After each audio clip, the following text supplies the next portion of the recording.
पंचदशी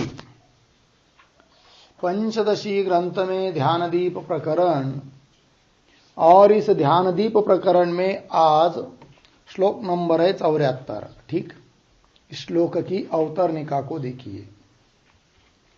ननो एवं सती विद्योपासनयोः कुतः भेदः इति आशंक्य। ठीक है, तो पूर्व पक्षी बोल रहा है कि ऊपर जो बताया निर्गुण उपासना, और उस निर्गुण उपासना में भी क्या तो ब्रह्म एवं अस्मि इस प्रकार का चिंतन करना पड़ता है, और विद्या ब्रह्म विद्या वो भी तो वही है, तो दोनों में तो अंतर हमको दिखाई नहीं दे रहा है। कौन बोल रहा है? पूर्व पक्षी। ननु एवं सती यदि ऐसी बात है तो विद्या उपासनयो हो, विद्या अर्थात ब्रह्म विद्या और उपासना मतलब निर्गुण ब्रह्म की उपासना, इन दोनों में कुतः भेद, क्या भेद है, क्या अंतर रहा? ठीक है कि नहीं? तो ये प्रश्न हुआ, तो उत्तर दे रहे वस्तुतंत्र कर्तृतंत्रत्वाभ्याम भेद इति आह। तो देखो भाई, वस्तुतंत्र कर्तृतंत्र ये दोनों में अंतर है। अर्थात एक वस्तु तंत्र है, एक कर्तृतंत्र है। तंत्र मतलब अधीन। एक वस्तु के अधीन है बोध, और उपासना कर्ता के अधीन है। ये दोनों में अंतर है। तो कैसा कैसा? तो श्लोक से स्पष्टीकरण कर रहे हैं। बोधोपास्तोर्विशेषः इति चेदुच्यते शृणु। वस्तुतंत्रो भवेद्बोधः कर्तृतंत्रमुपासनम्।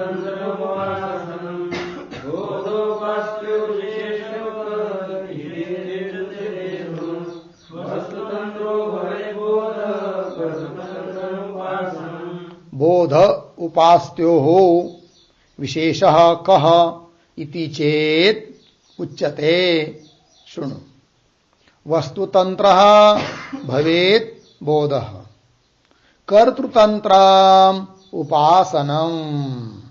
अन्वय बोधोपास्त्योः कः विशेषः इति चेत् उच्यते शृणु।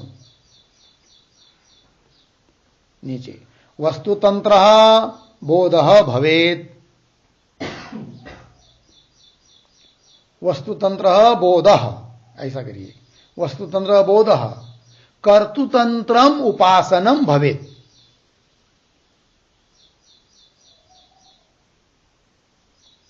ठीक है, देखो भाई, तो बोधोपास्त्यो हो कह विशेषः इति चेति प्रश्न हुआ। पूर्व पक्षी का वाक्य है। पूर्व पक्षी शंका कर रहा है, पूछ रहा है बोध और उपास्ति, बोध मतलब ज्ञान, उपास्ति मतलब निर्गुण की उपासना, इन दोनों में कह विशेष, क्या भेद है, क्या विशेषता है? इति चेत, ऐसा यदि कोई प्रश्न करता है तो उच्यते, कहा जा रहा है। सुनो सुनो, क्या कि वस्तुतंत्र बोध, बोध जो है वो वस्तुतंत्र है, वस्तु के अधीन है। मतलब प्रमाण और प्रमेय ये विद्यमान है तो बोध हो जाता है, ये हुआ वस्तु अधीन। चक्षुरादि प्रमाण है और प्रमेय घट है, विद्यमान है सामने, तो घट के पास दृष्टि गई तो इच्छा न होने पर भी बोध हो जाएगा कि घट है करके। चंद्रमा को देखने की इच्छा नहीं है, किंतु किसी निमित्त से कहीं घर के बाहर निकला और ऊपर देखा, कोई काम नहीं था, उसे ऐसा ही देखा तो चंद्र दिखाई दिया। अब इच्छा तो नहीं थी देखने की, किंतु दिखाई दिया। क्यों? कि प्रमाण और प्रमेय विद्यमान है, तो बोध हुआ मतलब ज्ञान हुआ। तो ज्ञान किसके अधीन हुआ? प्रमाण और प्रमेय, वस्तु के अधीन है कि नहीं? उसके लिए और किसी चीज की जरूरत नहीं है, किंतु उपासना करने के लिए बहुत सारी चीज की जरूरत है, इसीलिए वो कर्तृ अधीन है, कर्तृतंत्र है। कौन?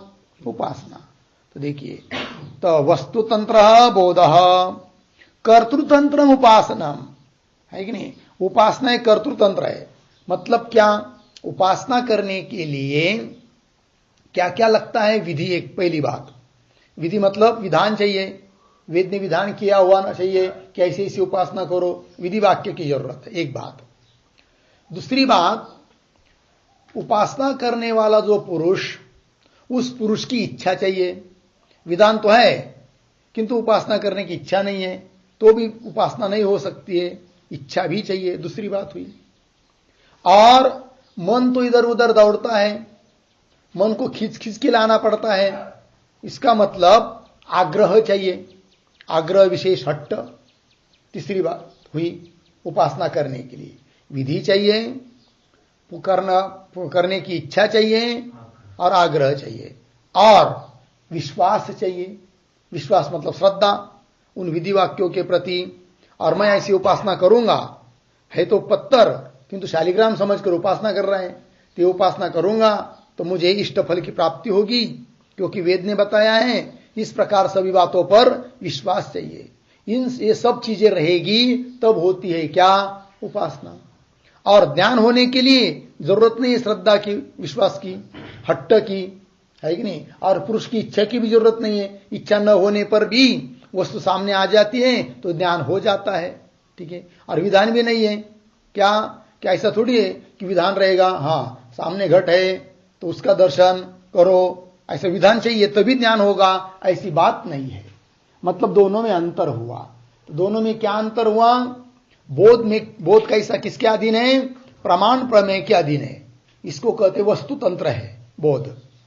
और उपासना कर्तृतंत्र है, कर्ता के अधीन है। मतलब कर्ता उपासना तब करता है जब इतनी चीजें चाहिए उसके लिए, विधि, इच्छा, आग्रह, विश्वास, तब। अर्थात दोनों में क्या हुआ? अंतर हुआ, भेद हुआ। तो चलिए, बोध कर्तृतंत्रम, बोध वस्तुतंत्र, कर्तृतंत्रम उपासनम भवेत, ये हुआ ना श्लोक। अब देखिए आगे के श्लोक की अवतरणी का। वैलक्षण्यान्तर सिद्धये बोधस्य हेत्वादिकम दर्शयति विचारा जायते इत्यादिना श्लोक द्वयेन, ठीक है। वैलक्षण्यान्तर सिद्धये, वैलक्षण्य मतलब विलक्षणता, और भी विलक्षणता सिद्ध करने के लिए अब बोध की जो कारण है, हेत्वादिक है, उसको बता रहे कि बोध का ये कारण है, उपासना का ये कारण है, अतः दोनों में विलक्षणता है। तो दोनों में विलक्षणता दिखाने के लिए बोध के कारणादिक और उपासना के कारणादिक कौन कौन है, इसका थोड़ा सा विस्तार करके अलग अलग करके बता रहे हैं, तब समझ में आएगा कि दोनों में भेद है करके। वैलक्षण्यान्तर सिद्धये बोधस्य हेत्वादिकम कारणादिक को दर्शयति दिखा रहे हैं, विचारा जायते इत्यादि श्लोक के द्वारा, दो श्लोकों के द्वारा। श्लोक को पढ़ते, विचारा जायते बोधो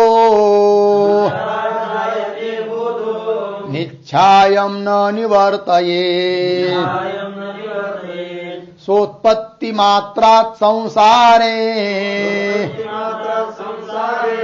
दहत्यखिल सत्यता।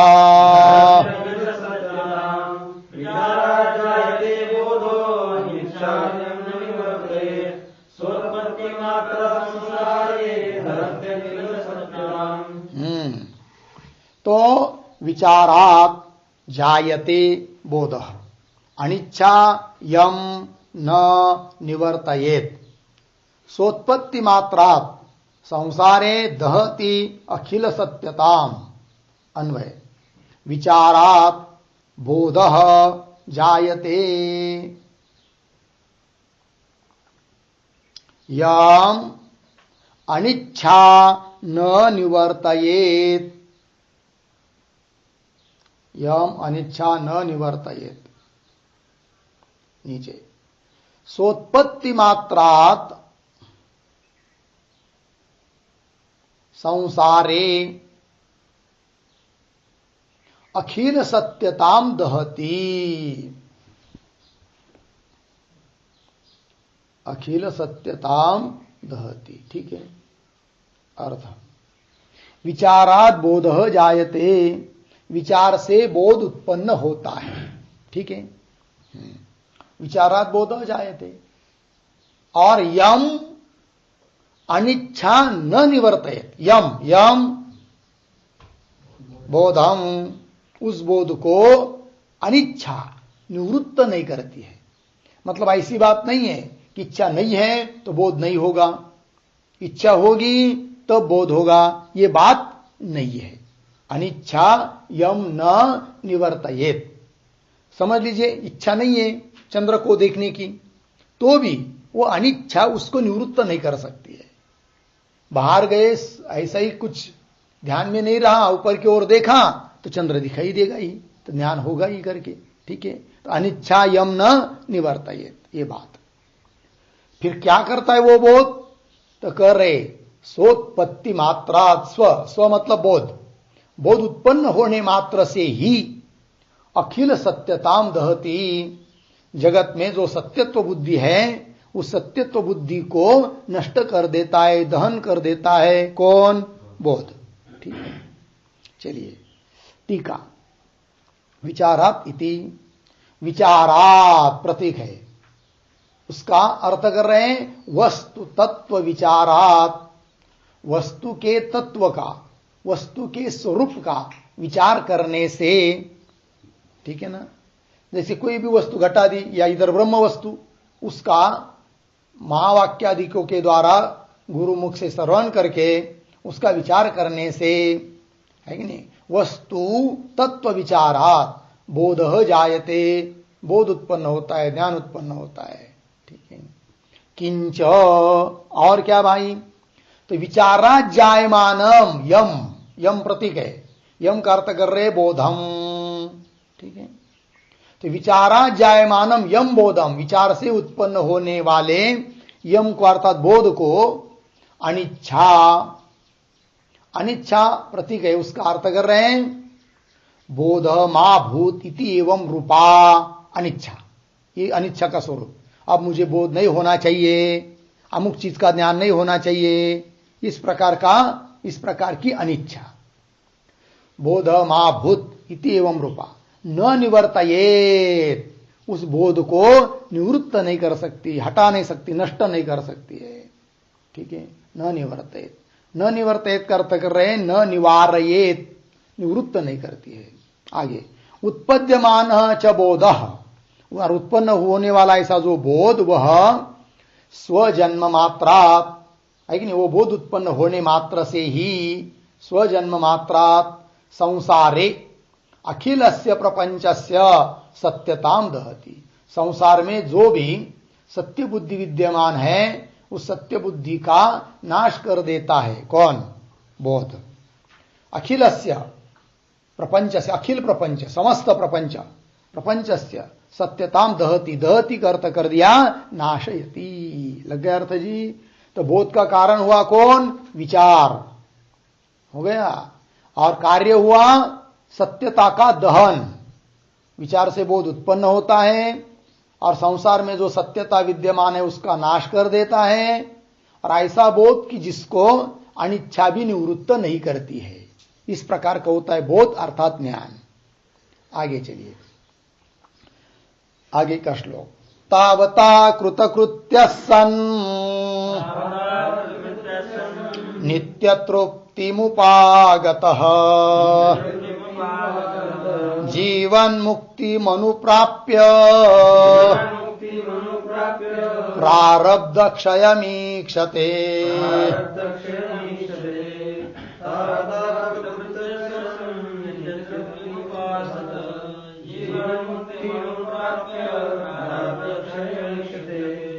तावता कृतकृत्यः सन् नित्य तृप्तिम उपागतः जीवन मुक्तिम अनुप्राप्य प्रारब्ध क्षयम ईक्षते। अन्वय सरल है। तावता कृतकृत्य संतावता, तावता मतलब तत्व विचार से उत्पन्न हुआ जो बोध, उस बोध से कृतकृत्य सन, जिसको बोध हुआ है वो अपने को क्या मानता है? कृतकृत्य है कि नहीं, मुक्त मानता है, कृतकृत्य सन। फिर नित्य तृप्ति उपागत, नित्य तृप्ति को प्राप्त होता है, निरतिशय सुख को। नित्य तृप्ति का मतलब होता है निरतिशय सुख, ब्रह्म सुख। उस ब्रह्म सुख को प्राप्त होता है उपागत।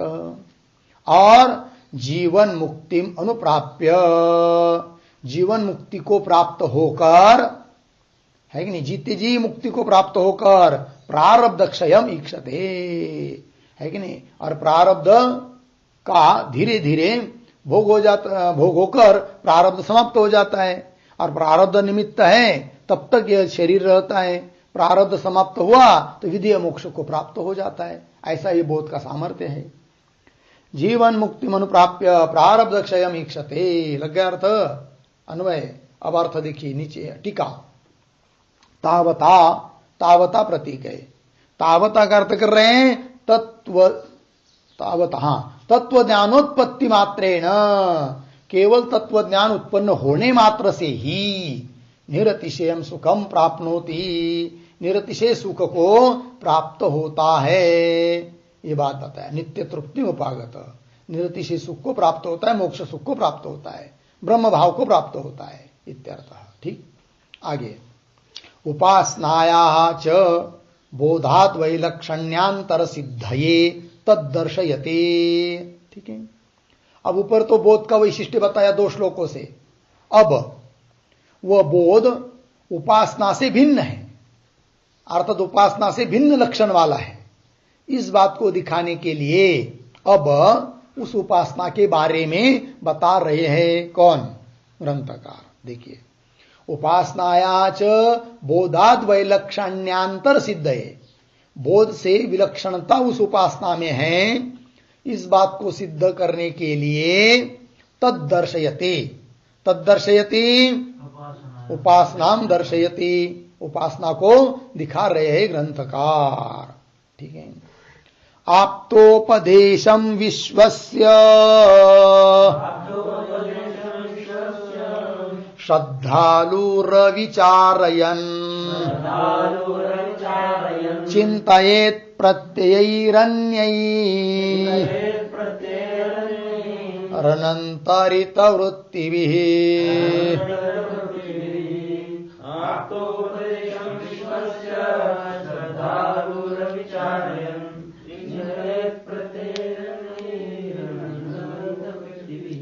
आप्तोपदेशम विश्वस्य श्रद्धालुः अविचारयन् चिन्तयेत् प्रत्ययैः अन्यैः अनंतरित वृत्तिभिः।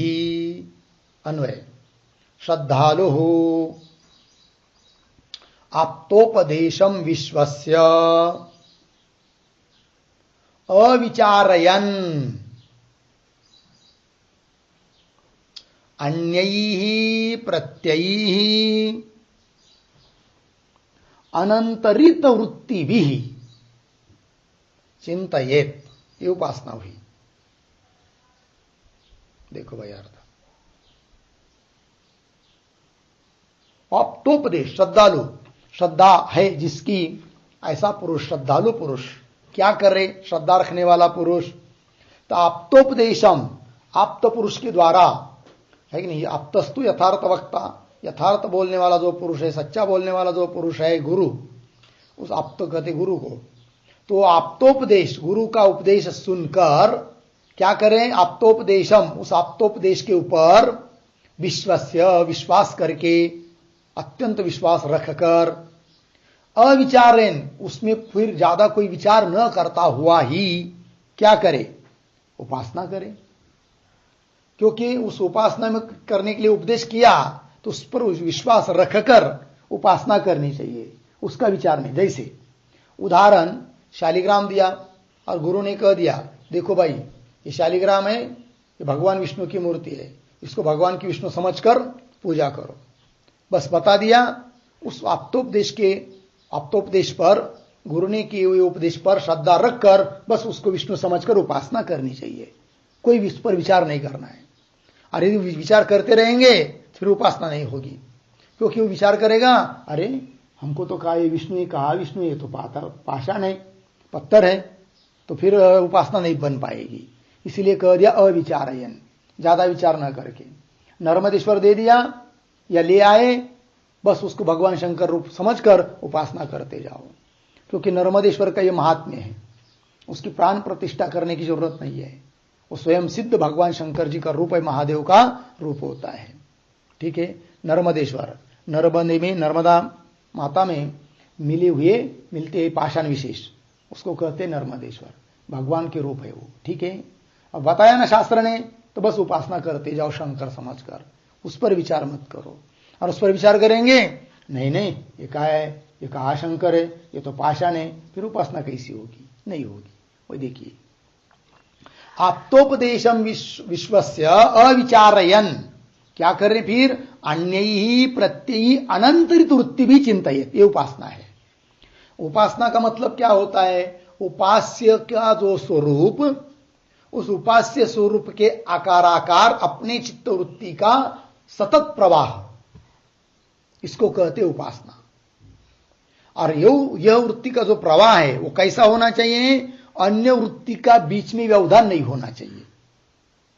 समझ लीजिए ध्यान करने बैठ गए, विष्णु का ध्यान करना है, तो उपास्य स्वरूप आकार वृत्ति बन गई, किंतु 2 मिनट के अंदर ही चली गई वृत्ति और कहीं, अरे भाई पता नहीं मेरा बच्चा स्कूल गया होगा नहीं होगा, है कि नहीं, पता नहीं अब बैंक का चालू है नहीं है, या और कुछ भी बातें अन्य बीच में आ जाती है, तो वृत्ति का क्या हुआ? व्यवधान हुआ, बीच में खंडित हुई। ऐसी उपासना नहीं करना है। तो क्या कहा फिर? अन्यैहि प्रत्ययी, प्रत्यय शब्द का अर्थ होता है वृत्ति, वृत्ति भी ही, तो अन्यैहि वृत्ति भी, अन्य वृत्तियों के द्वारा। कैसा? अनंतरित वृत्ति, अनंतरित मतलब अन्य वृत्तियों का व्यवधान रहित, अंतर रहित, केवल उपास्य आकार वृत्ति का प्रवाह, इसी को कहते उपासना। ऐसा करे तो अंतर हुआ बोध और उपासना में। तो चलो भाई, अन्यैहि प्रत्ययि अनंतरित वृत्ति भी चिंतयेत, चिंतन करे। ठीक है, अब चलिए आगे टीका को देखते हैं। आप्त इति, आप्तस्य प्रतीक है, उसका अर्थ कर रहे गुरु हो। आप्त कौन होते? वैसा देखा जाए तो आप्त एक ही होता है, कौन? गुरु। माँ बाप भी दिखने के लिए आप्त है, सच्चा रूप से वो आप्त नहीं है।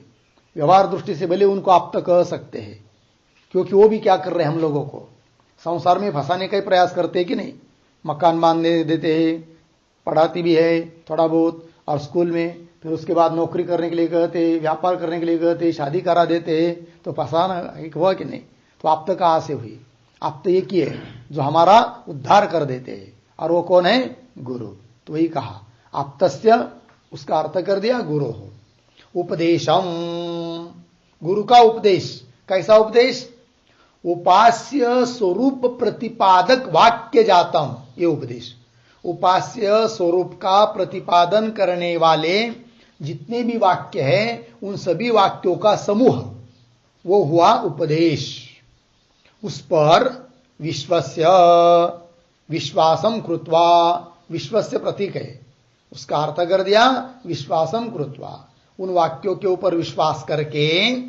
अविचारयन, अविचारयन प्रतीक है, उसका अर्थ कर रहे उपास्य तत्वम, जो भी उपास्य तत्व है उस पर विचार न करके। अविचारयन मतलब उपास्य तत्वम प्रत्ययैहि अन्यैहि, प्रत्यय अन्य अर्थ कर रहे हैं विजातीय घटादि विषयैहि अनंतरित वृत्ति भी, अनंतरित वृत्ति भी का अर्थ कर रहे हैं व्यवहित वृत्ति भी, अव्यवहित वृत्ति भी चिंतयेत, अव्यवहित वृत्ति के द्वारा चिंतन करे उपास्य तत्व का।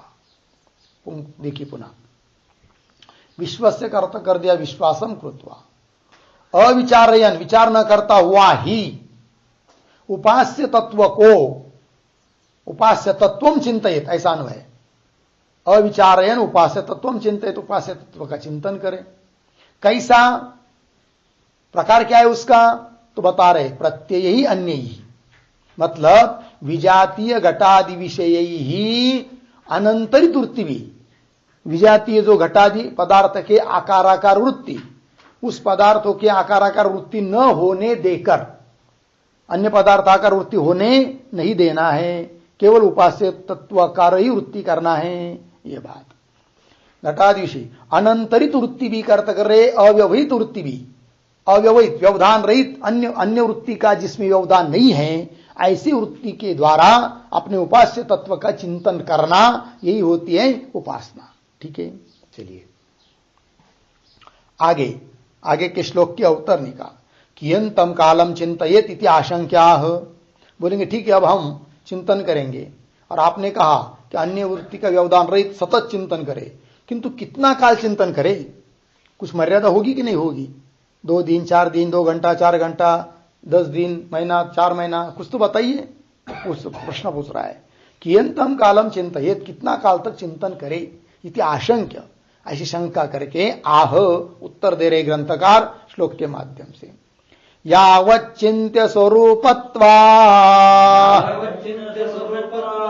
भीमानस्वस्य जायते तावत् विचिन्त्य पश्चाच्च तथैवामृति धारये। यावत्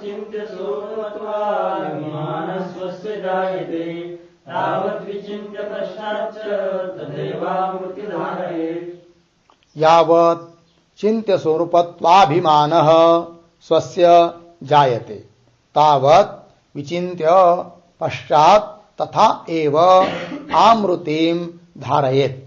अन्वय सरल है, देखो भाई, यावत् चिन्त्य स्वरूपत्वाभिमान स्वस्य जायते, यावत् चिन्त्य स्वरूप, चिन्त्य स्वरूप उपास्य स्वरूप है कि नहीं, जिसकी उपासना हम लोग कर रहे हैं, जो भी उपास्य तत्व होगा, तो उपास्य स्वरूप का अभिमान होगा तब तक उपासना करनी है, होने तक। मतलब जब तक उपास्य तत्व का अभिमान नहीं होता है तब तक उपासना करनी है, अर्थात उपास्य तत्व का अभिमान होने तक क्या करना है, उपासना। उपास्य तत्व का अभिमान मतलब जिसकी हम उपासना कर रहे हैं वही मैं हूं, इस प्रकार का अभिमान होने तक क्या करनी है, उपासना।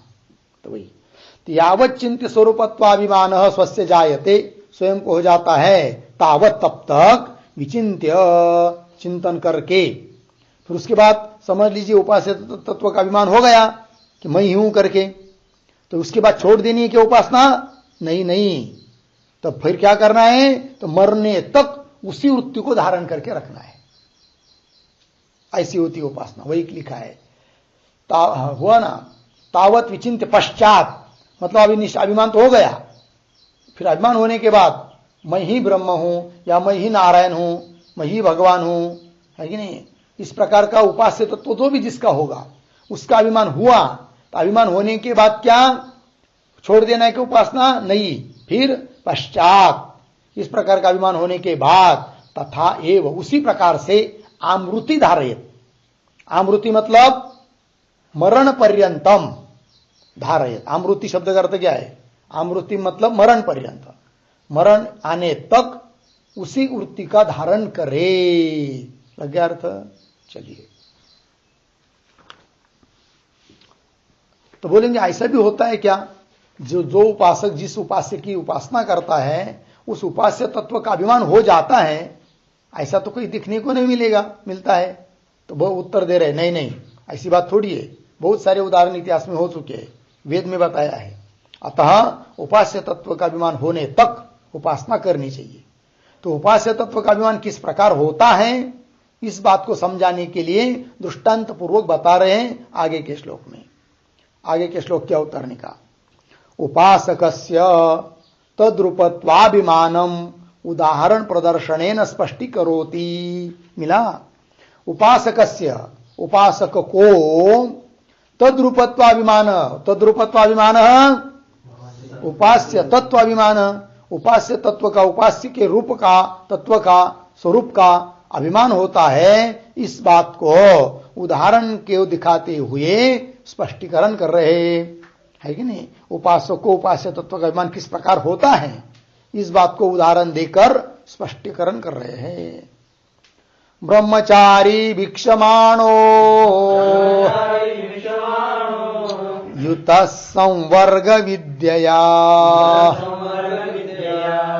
संवर्ग रूपतां चित्ते धारयित्वा ह्यभीक्षत।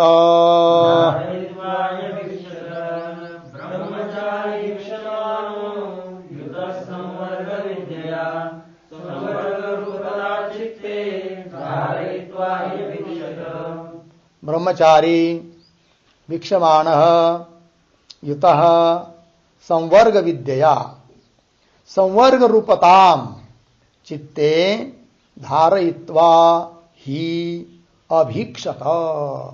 अन्वय संवर्ग विद्यया युतः ब्रह्मचारी भिक्षमाणः संवर्ग रूपताम चित्ते धारयित्वा ही अभीक्षत।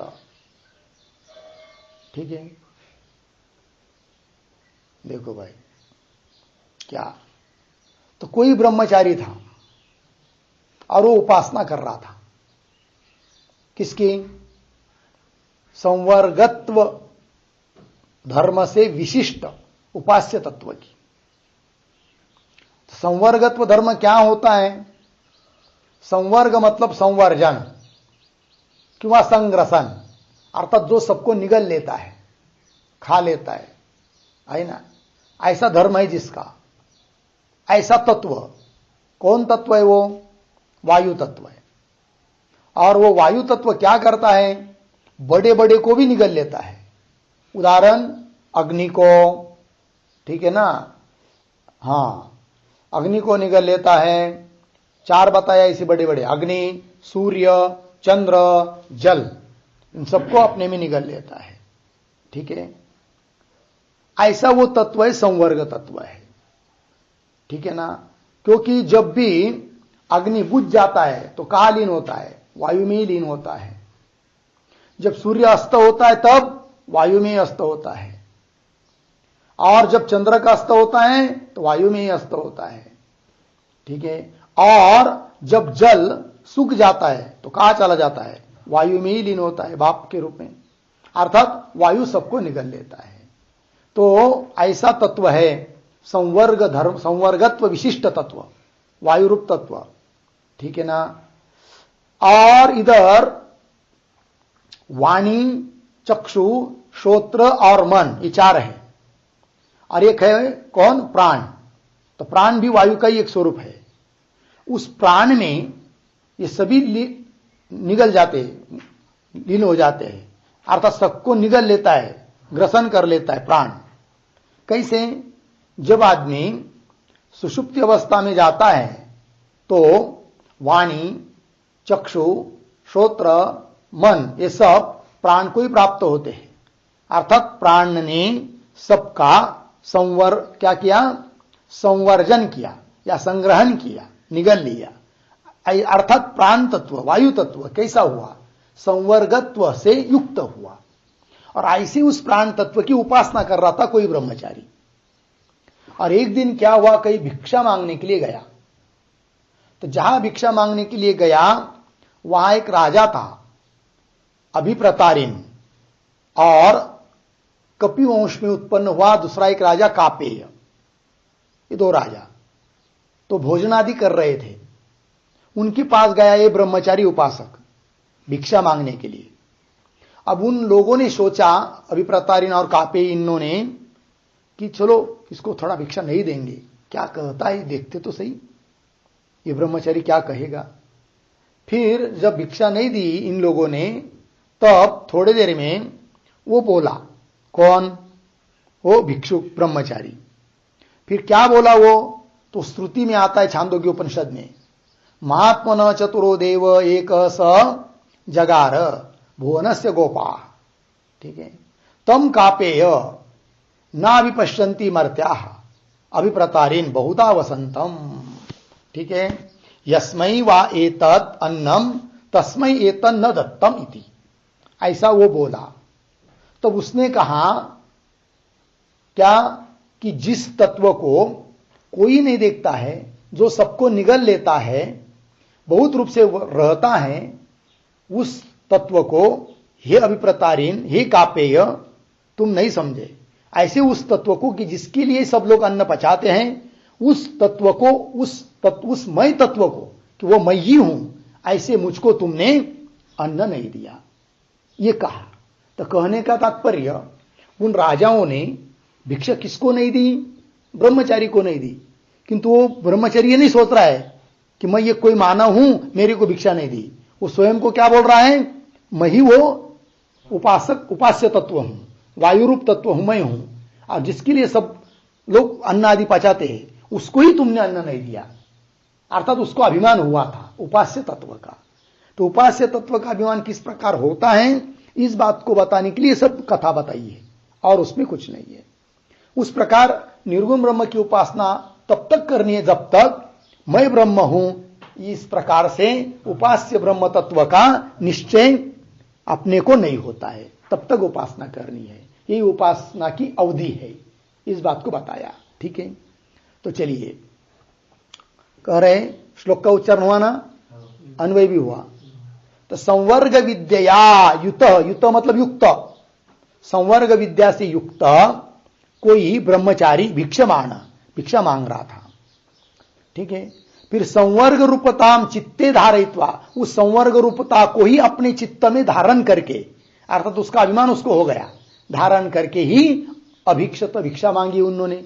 ये कथा है वहां की। ठीक है, तो टीका को देखिए, ब्रह्मचारी थी तो कश्चित, कश्चित मतलब कोई ब्रह्मचारी, कश्चित संवर्गत्व गुण विशिष्ट प्राणोपासक ब्रह्मचारी है कि नहीं, कोई संवर्गत्व गुण से विशिष्ट जो प्राण, वायु रूप प्राण, उस प्राण की उपासना करने वाला उपासक ब्रह्मचारी, कोई ब्रह्मचारी संवर्गत्व गुण से विशिष्ट। संवर्गत्व ये क्या चीज है, तो उस पर एक वाक्य लिखिए। संवर्ग शब्द का अर्थ, संवर्ग बराबर संवर्जनात्, संग्रहणात्, संग्रहणात्, संग्रसनात् वा, संग्रसनात् वा संवर्ग,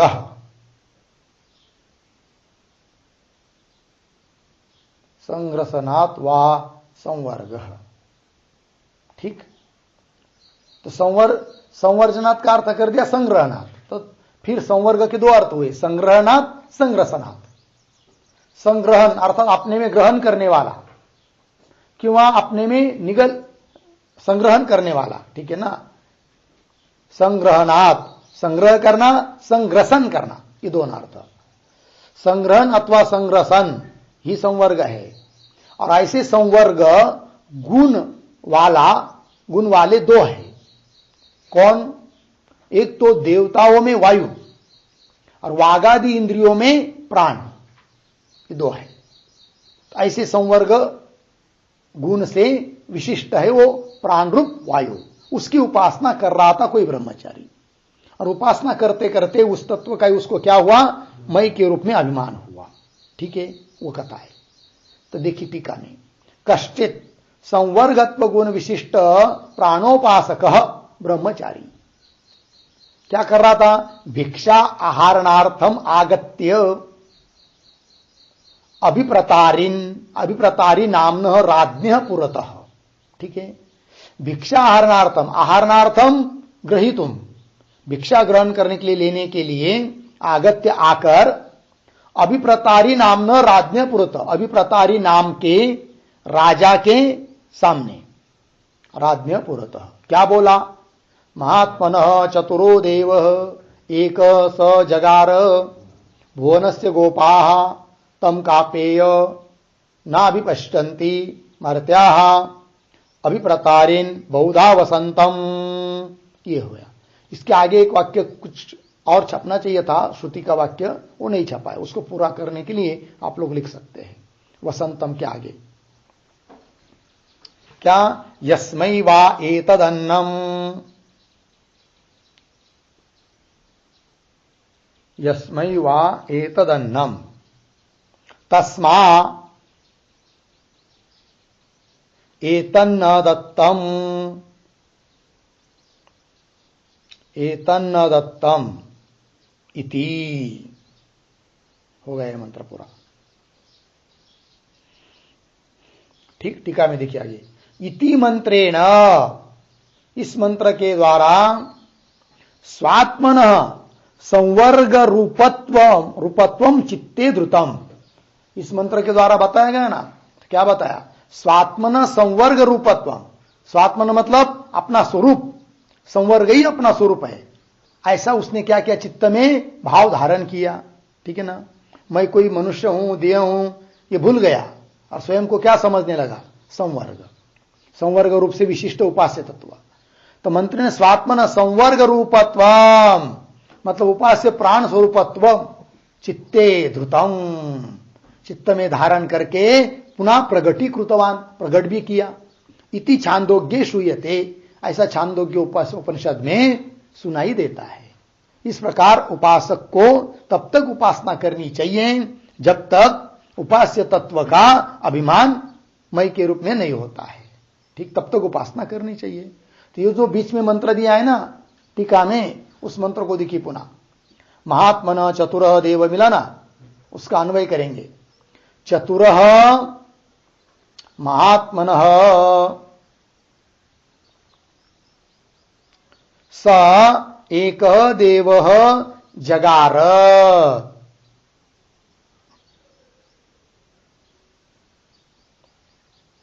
स एक देव जगार, जागार नहीं चाहिए, जगार चाहिए, ज चाहिए, वो मात्रा जा हुआ है ना, उसको कट कर दीजिए। अर्धविराम, भुवनस्य गोपाहा, ठीक, आगे कापेय, हे कापेय, तम मिला, तम मर्त्याः न अभिपश्यन्ति, मर्त्याः न अभिपश्यन्ति। आगे अभिप्रतारेन, हे अभिप्रतारेन बहुधा वसंतम, आगे सरल है। अर्थ देखिए, वो ब्रह्मचारी बोल रहा है, चतुर महात्मनः, चार महात्माओं को, महात्मा का अर्थ होता है महान, बड़े, उन चार बड़ों को अर्थात सामर्थ्यशाली प्रतापशाली चारों को भी स एक देव जगार, उस एक देव ने ही ग्रसन किया। जगार शब्द का अर्थ है ग्रसनम कृतवान, ग्रसन किया। वो कौन चार बड़े तत्व है कि चतुर महात्मा ने कह दिया, तो कौन कौन है वो, अग्नि, सूर्य, चंद्र और जल, इन चार महान बड़ों को भी स एक देव जगार। और वो कैसा तत्व है, भुवनस्य गोपाहा, समस्त भुवनों को, भुवनों का रक्षण करने वाला है। ठीक, आगे कापेय, कपि गोत्र में उत्पन्न, उसको कहते कापेय। ठीक है, ये कापेय, उसको शौनक भी नाम है, शुनक राजा का पुत्र होने से शौनक भी कहते हैं। हे कापेय, तम, उस एक तत्व को, उपास्य तत्व को, मर्त्याः ना भी पश्यन्ति, मर्त्य मनुष्य लोग देख नहीं पाते हैं। तो हे अभिप्रतारेन, हे राजा, बहुधा वसंतम, अनेक प्रकार से रहने वाला वह तत्व है। और वो कैसा, यस्मै एतदन्नम, जिसके लिए सब लोग ये अन्न पचाते हैं, बनाते हैं, तस्मै, उसको ही तुमने, एतद अन्न, एतद मतलब अन्नम न दत्तम, यह अन्न नहीं दिया, ऐसा वो बोला, ब्रह्मचारी बोला। अर्थात उपास्य तत्व को उसको क्या हुआ है, अभिमान हुआ है। चलिए आगे, अब आगे के श्लोक की अवतरणिका को देखिए। अमृति धारणे निमित्तम दर्शयन् अनिच्छायम न निवर्तयेत इति उक्तात् बोध धर्मात् वैलक्षण्यम आह। ठीक है, देखो भाई, आमृति धारणे निमित्तम दर्शयन। आमृति मतलब ऊपर के श्लोक में कहा था ना 78 कि आमृति तथैव आमृति धारेत, मरने तक उसको धारण करें। तो क्यों? तो उसके लिए निमित्त बताते हुए आमृति धारणे निमित्तम दर्शयन दिखाते हुए पीछे आया है 75 नंबर श्लोक में, अनिच्छा यम न निवर्तयेत 75 नंबर श्लोक में आया हुआ वाक्य है। ऐसे वाक्य को उद्धरण चिन्ह में करना चाहिए। अनिच्छा जिसका निवारण नहीं करती है, ये बोध का धर्म है। कैसा बोध? कि जिसको अनिच्छा भी निवृत्त नहीं करती है। हाँ, न निवर्तयेत इति उक्तात् बोधात्, इति उक्तात् बोध धर्मात्, ऐसा जो बोध का धर्म 75 नंबर के श्लोक में बताया है, उससे वैलक्षण्यम आह, विलक्षणता दिखा रहे। किसकी? उपासना की। उस बोध से विलक्षणता दिखा रहे उपासना की। ठीक है, और वो भी कैसे? मरण तक धारण करना चाहिए। क्यों? इसका निमित्त दिखाते हुए बोध से विलक्षण है कैसी उपासना, इस बात को कह रहे हैं। पुरुषस्येच्छया कर्तो मकर्तुम कर्तुमन्यथा शक्योपास्ति रतो नित्यम् कुर्यात् प्रत्यय संतति।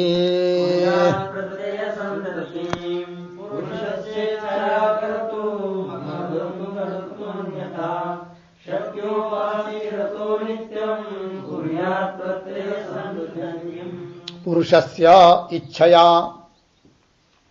कर्तुम अकर्तुम कर्तुम अन्यथा शक्य उपास्ति अतः नित्यम कुर्यात् प्रत्यय संततेम। ठीक, अन्वय।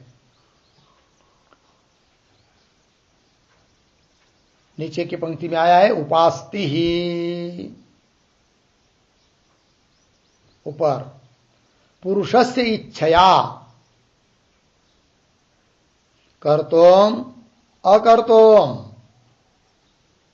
अन्यथा कर्तुम शक्या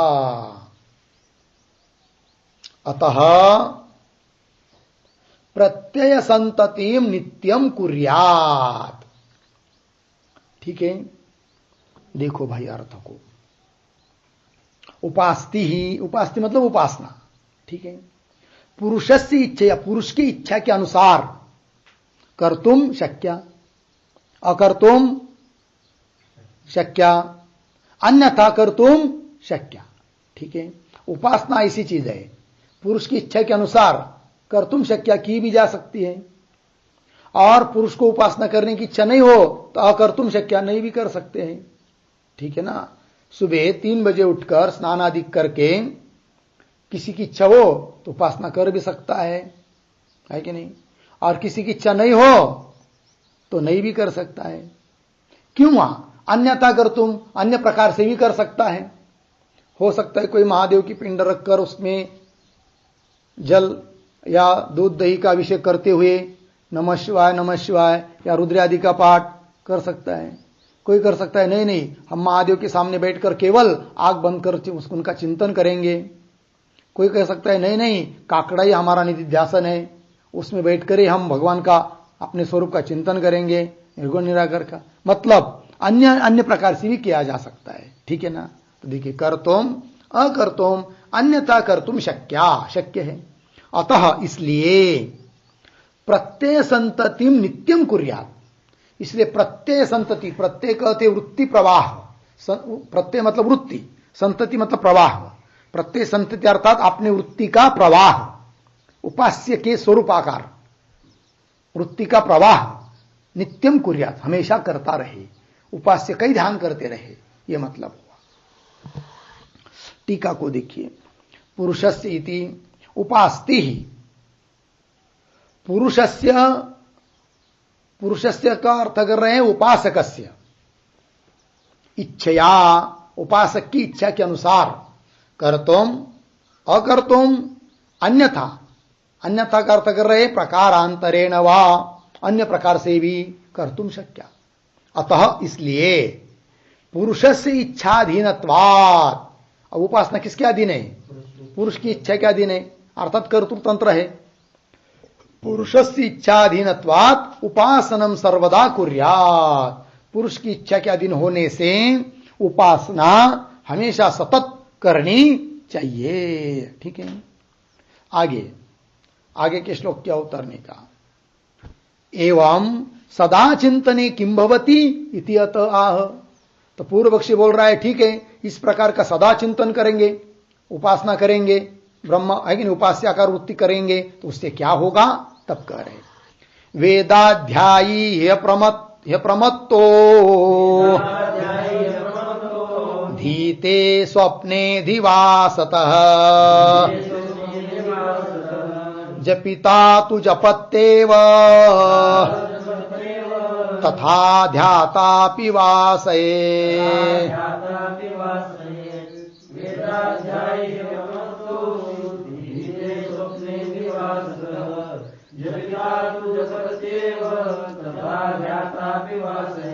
वेदाध्यायी ही अप्रमत्तः अधीते स्वप्ने अधिवासतः जपिता तु जपति एव तथा ध्याता अपि वासयेत्।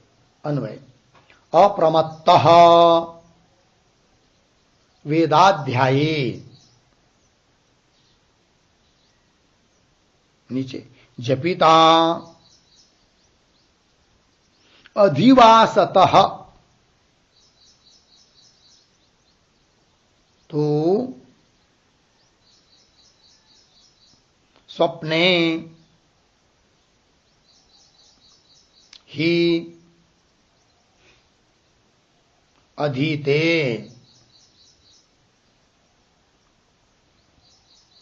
जपति एव तथा ध्याता अपि वासयेत्।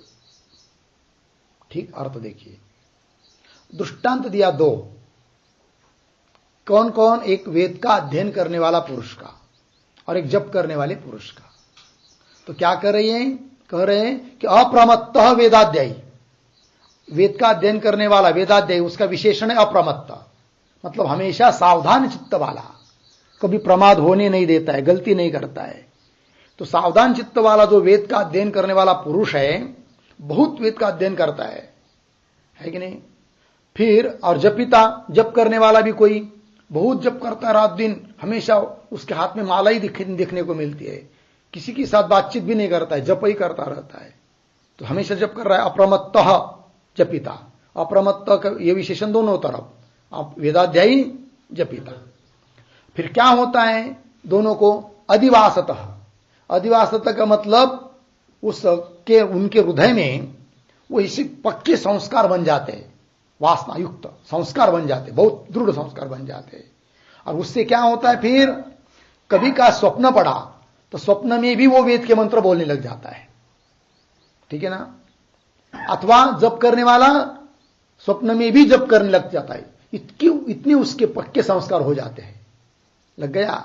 उस प्रकार ये दो दृष्टांत हुए, उस प्रकार ध्याता अपि वासयेत्, ध्याता मतलब ध्यान करने वाला, उपासना करने वाला भी वैसा ही अप्रमत्त होकर उपासना करे कि जिससे चित्त में दृढ़ संस्कार हो जाएंगे, और उससे उसको स्वप्न भी समझ लीजिए पड़ा तो स्वप्न में भी वो मैं ध्यान नहीं कर रहा हूं ऐसा उसको लगेगा, मतलब इतनी दृढ़ता आनी चाहिए उपासना में, ये कहने का तात्पर्य।